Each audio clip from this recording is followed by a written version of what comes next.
Каприз номер 1.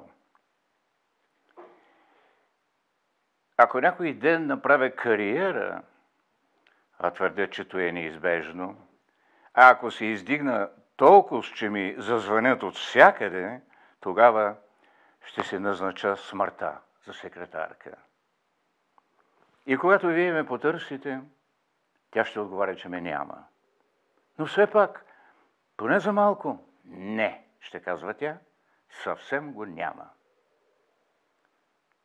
А през всичкото това безкрайно време, аз ще гледам през прозореца, как листата падат или се раззеленяват, как далечното кубе на черквата прилича на кафена чашчица, обърната за гледане, как момичетата се оглеждат в стъклени врати и как вие мислите, че мен съвсем ме няма вече.